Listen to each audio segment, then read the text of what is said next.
Bapak, Ibu, dan saudara sekalian, anak-anak yang dikasihi Tuhan. Sampai saat ini kita masih melakukan ibadah dengan cara online. Sebab sebenarnya kami rindu untuk saling mengunjungi dari rumah ke rumah. Tapi sekalipun demikian, kita yakin dan sukacita karena Tuhan selalu berada di tengah-tengah kita. Sebab Tuhan diri sudah berjanji, di mana ada 1-2 orang yang berkumpul atas namaku, aku berada di sana. Oleh karena itulah marilah kita ambil saat teduh sejenak untuk mempersiapkan hati.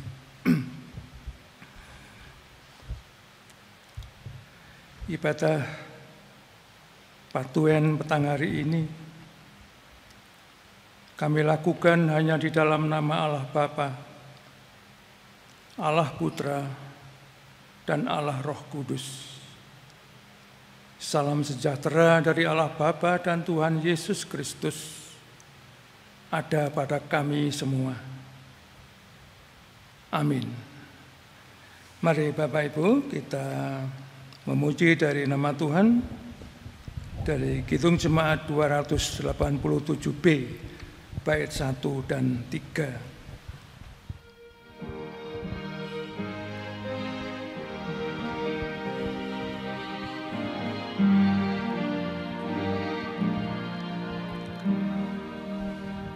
Sekarang beri syukur, hai hati, mulut, tangan, sempurna dan besar, segala karya Tuhan diberinya kita pun anugerah dan berkat yang tak terbilang, terus semula dan tetap.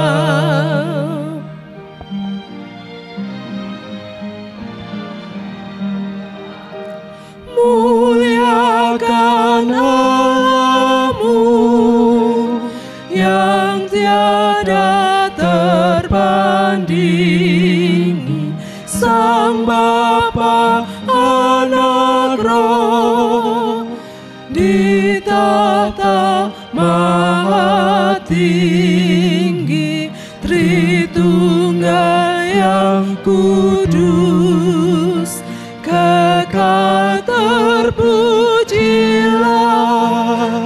sekarang dan terus selama-lamanya. Mari kita berdoa. Bapa di surga, kami ingin hidup kami semakin bermakna, bukan hanya bagi diri kami sendiri, bukan hanya bagi keluarga kami sendiri, tapi lebih-lebih bagi Tuhan, bagi gereja dan jemaat-Mu, bahkan bagi sesama kami. Dan itu bisa kami lakukan Tuhan, bila Engkau sendiri yang berfirman dan mematrikan firman itu dalam hati kami masing-masing. Karena itu ya Bapa, kuasailah hati dan pikiran kami dengan Roh Kudus-Mu, agar firman yang nanti kami baca, kami dengarkan bersama-sama, benar-benar terhayati, kami hayati di dalam hidup kami sehari-hari. Kami ingin Roh Kudus-Mu menguasai hati dan pikiran kami, agar kehendak-Mu yang terjadi, bukan kehendak kami. Di dalam Yesus Kristus kami haturkan doa permohonan kami. Amin.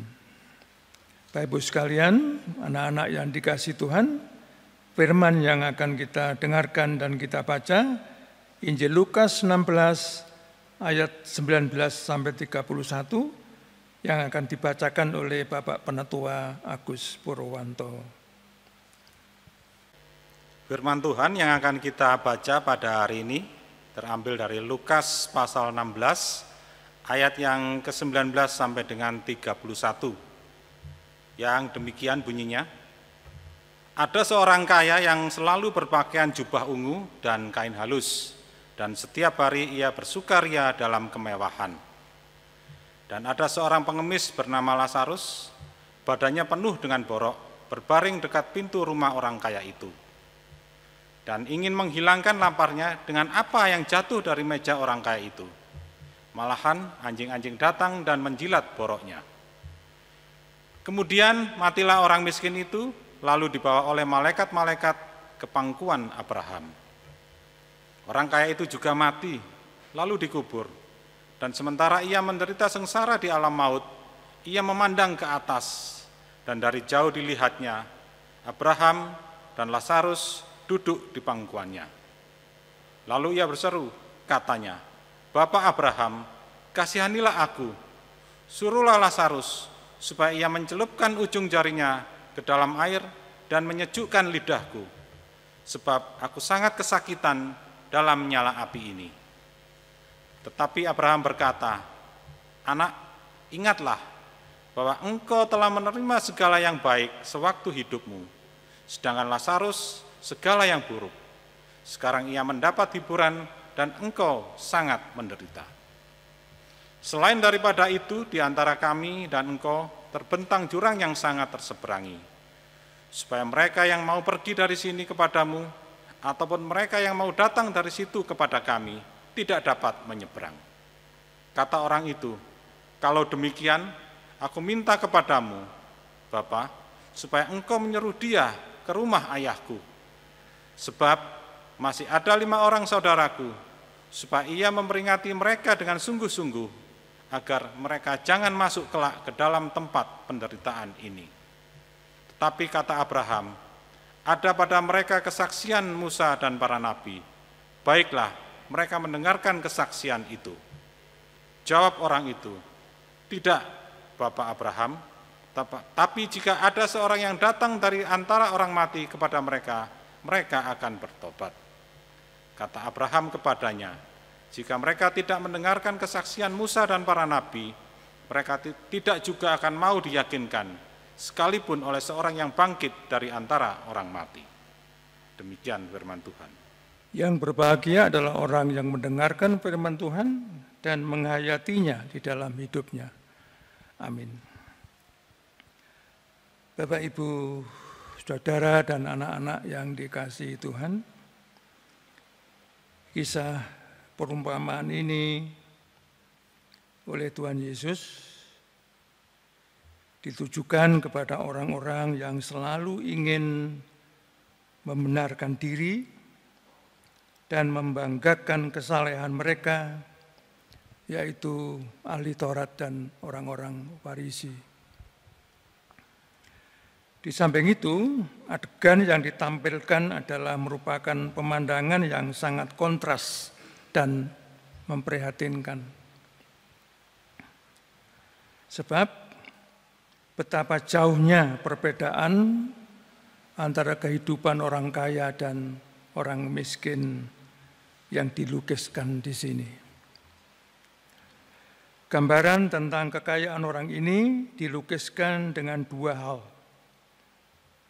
yakni jubah ungu yang kainnya halus, yang harganya kurang lebih 800 kali lipat penghasilan sehari orang miskin. Yang berikutnya dilukiskan dengan pesta pora kemewahan setiap hari. Pada waktu itu, Bapak Ibu sekalian, anak-anak, belum dipakai pisau, garpu atau sendok. Makanan dipegang dengan tangan dan di setiap rumah orang kaya, tangan biasanya dibersihkan dengan menyekanya pada bungkal roti yang kemudian dibuang. Itulah yang dinantikan oleh Lazarus si miskin. Sedangkan gambaran tentang kemiskinan dilukiskan melalui kehadiran Lazarus. Dia seorang pengemis dipenuhi borok sekujur tubuh, sehingga hanya pantas ditemani anjing-anjing, yang mengharapkan remah-remah roti yang jatuh atau dibuang dari meja makan orang kaya. Bapak, Ibu, dan anak-anak yang dikasihi Tuhan, kondisi sosial ekonomi seperti yang diungkapkan dalam kisah perumpamaan ini tentunya masih bisa atau bahkan terjadi juga pada saat ini, walaupun penggambarannya mungkin tidak se ekstrim itu. Demikianlah pemandangan dunia ini dari dulu sampai sekarang. Dan kisah ini tidak berhenti pada pemandangan yang memprihatinkan itu. Kisah ini berlanjut. Dan justru lanjutannya yang sangat menarik. Dikisahkan bahwa si pengemis Lazarus itu akhirnya meninggal dunia. Kemudian berkumpul bersama Abraham dalam kemuliaan dan kesenangan sempurna. Dan si hartawan berjubah ungu itu pun ternyata bisa mati juga. Tiba-tiba wong sugih iso mati. Tetapi dia kemudian berada di dalam tempat penderitaan yang hebat. Jika menurut istilah yang mudah dikenal, Lazarus berada di surga, sedangkan si hartawan berada di neraka.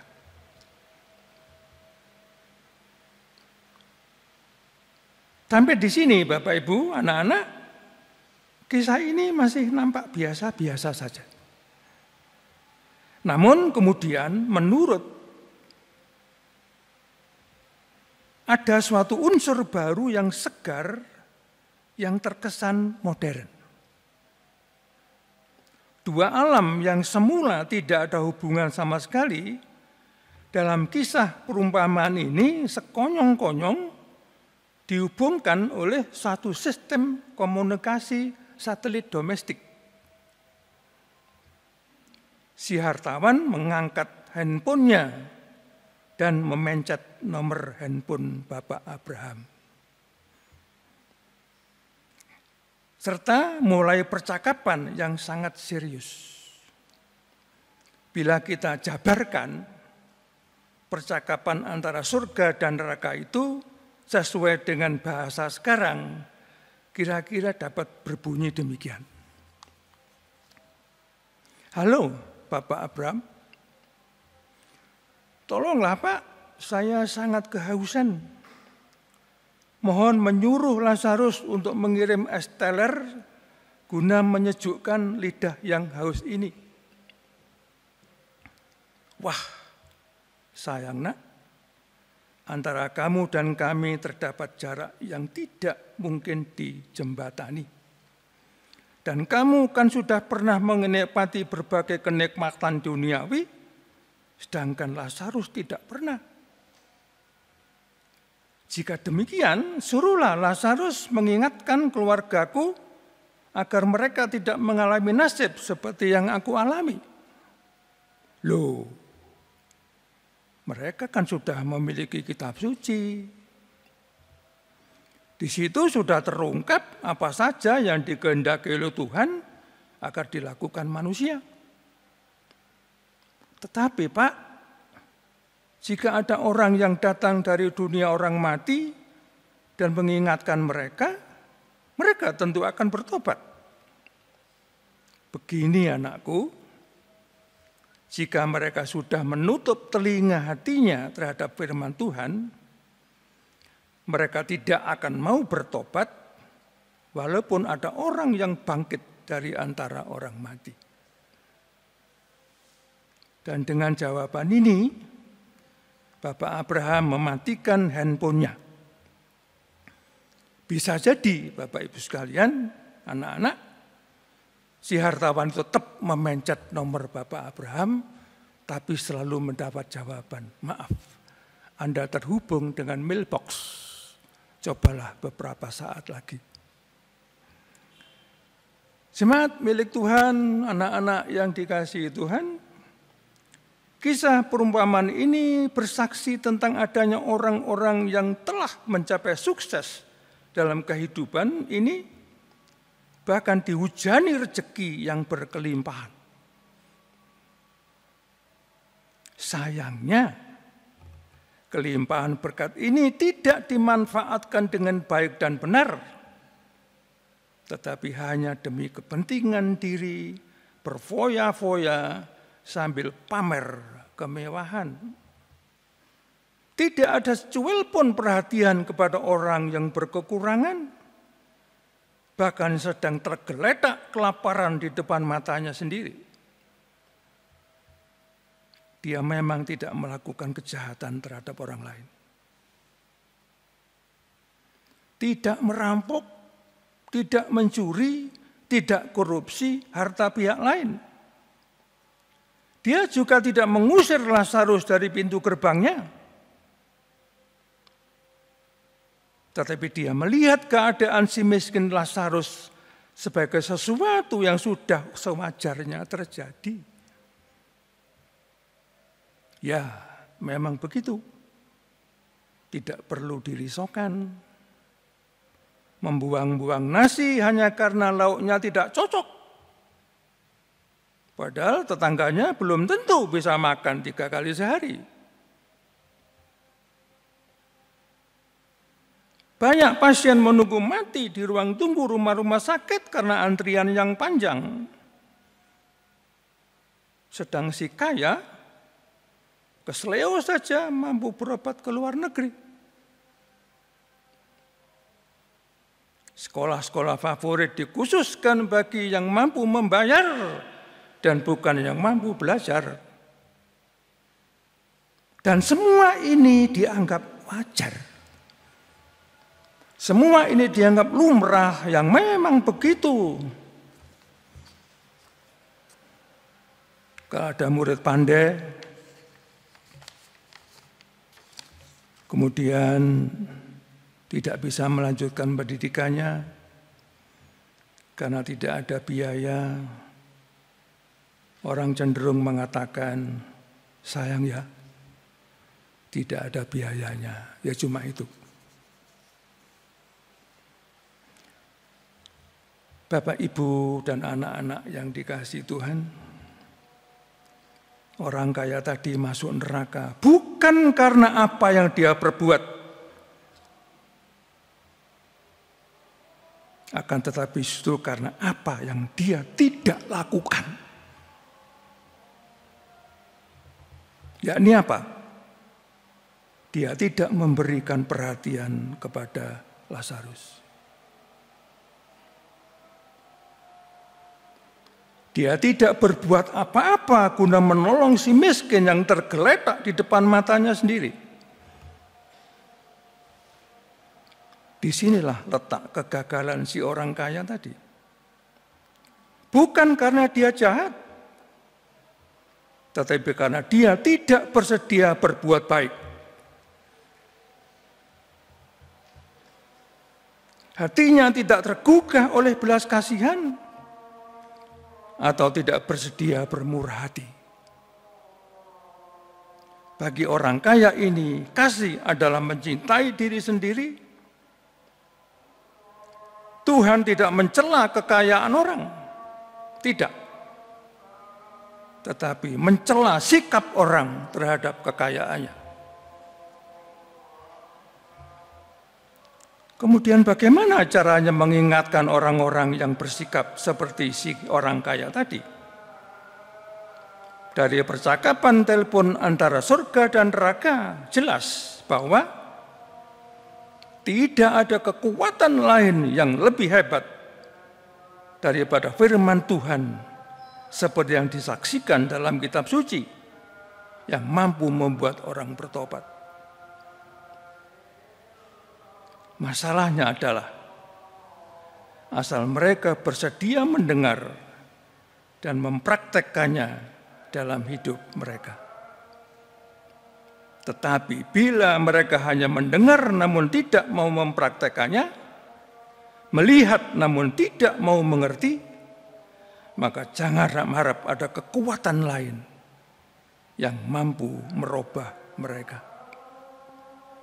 Karena itu Bapak Ibu, anak-anak yang dikasihi Tuhan, berbahagialah setiap orang yang mendengar firman Tuhan serta melakukannya di dalam kehidupan sehari-hari.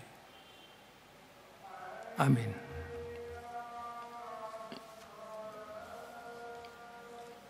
Kita ambil saat teduh sejenak.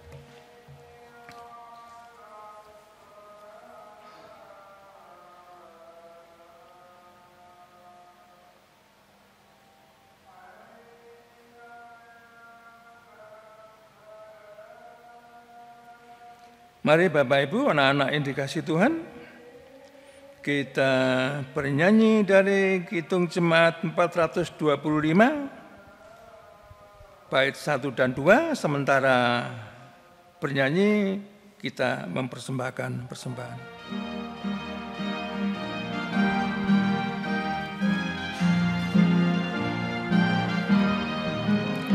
Berkumandang suara dari seberang, kirimlah jayamu. Banyak jiwa dalam dosa mengerang, kirimlah jayamu. Kirimlah berita Injil menyertai yang terlelap. Kirimlah berita Injil menyertai yang terlelap.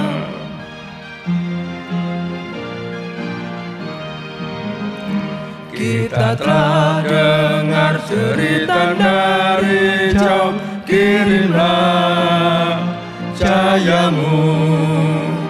Bantuanmu berikan, janganlah jemu, kirimlah jayamu.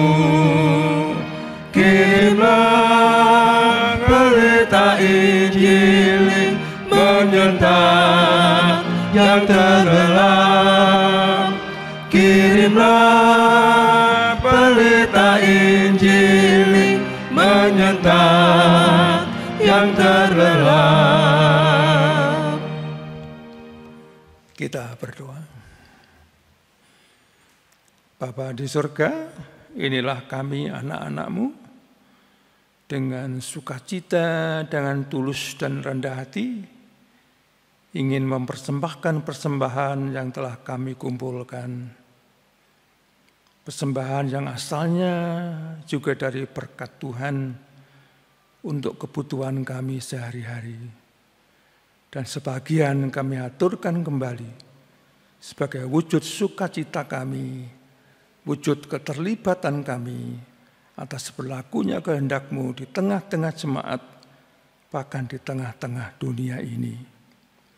Muliakanlah Tuhan nama-Mu melalui apapun yang mampu kami persembahkan dan mampu kami lakukan. Kami juga ingin berdoa untuk pelayanan gereja-Mu, Gereja Kristen Jawi Wetan, khususnya Pasamuan Malang ini. Kiranya Bapa yang selalu mengiring langkah para pelayan-Mu, apapun jabatan yang mereka miliki, tugas panggilan apapun yang mereka lakukan, sertai dengan roh kebijaksanaan-Mu, supaya melalui pelayanan mereka, jemaat-Mu semakin didewasakan dan dibangun, nama-Mu semakin dimuliakan. Bapa di surga, kami juga ingin berdoa untuk saudara-saudara kami yang sakit, saudara kami sedang bergumul, apapun warna pergumulan mereka, kiranya Bapa sendiri yang membimbing hati dan pikiran mereka, agar mereka mampu menyelesaikan pergumulan-pergumulan dengan penuh kebijaksanaan. Kiranya Bapa juga memberkati setiap upaya keluarga, entah melalui makanan, minuman, atau obat-obatan, pemeriksaan dokter, perawatan juru perawat, maupun siapapun yang Tuhan perkenankan. Melalui itu semua, tahan Tuhan bekerja demi kesehatan dan kekuatan mereka. Kami juga ingin berdoa Tuhan bagi anak-anak kami dimanapun mereka berada. Kiranya Bapa membekali mereka dengan kekuatan mental, kekuatan fisik, kekuatan keyakinan, agar mereka mampu tampil sebaik-baiknya sebagai putra-putra Tuhan. Bapa di surga, demikian pula kami ingin berdoa untuk suasana yang tidak bisa kami hindari, tapi juga tidak bisa kami tolak. Wabah, pandemi, virus corona ini. Kiranya Bapa sendiri yang berkarya. Tunjukkanlah Bapa kekuasaan dan kemuliaan-Mu, kasih-Mu kepada umat manusia ciptaan-Mu ini. Hindarkan mereka dari segala apa yang jahat, agar virus ini Tuhan tempatkan di tempatnya masing-masing, agar tidak mengganggu kehidupan manusia sampai saat ini. Kami percaya melalui seluruh program pemerintah, para relawan, dokter, juru rawat, dan siapapun yang Tuhan perkenan, Tuhan memberkati dan melayani manusia ciptaan-Mu yang Engkau kasihi ini. Bapa di surga, banyak hal yang kami pohon, namun Bapa tahu apa yang terbaik bagi kami. Karena Bapa bekerja dalam segala sesuatu untuk memberdatangkan kebaikan bagi setiap orang yang mengasihi Tuhan. Demikian Bapa, sembah syukur dan doa kami, semua kami aturkan hanya di dalam nama Yesus Kristus, penebus kami yang hidup. Amin. Mari Bapak, Ibu, dan anak-anak, kita memuji hari Kidung Jemaat 424 bait 1 dan 2.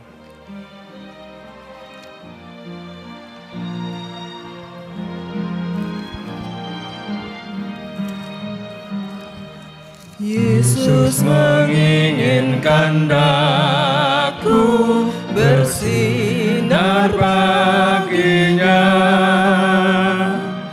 dimanapun ku berada, ku mengenangkannya.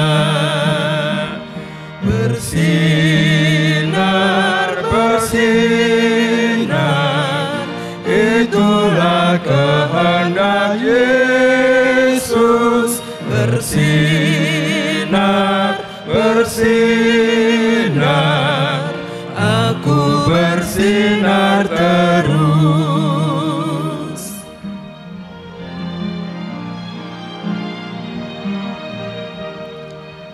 Yesus menginginkan daku menolong orang lain, manis dan sopan selalu ketika ku bermain. Bersinar, bersinar, itulah kehendak Yesus. Bersinar, bersinar, aku bersinar terus. Kita mohon berkat.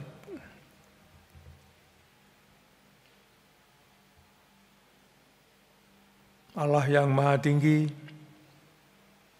Bapa, Putra, dan Roh Kudus, sumber segala kekuatan dan kebijaksanaan serta berkat, kiranya menyertai kami senantiasa. Amin.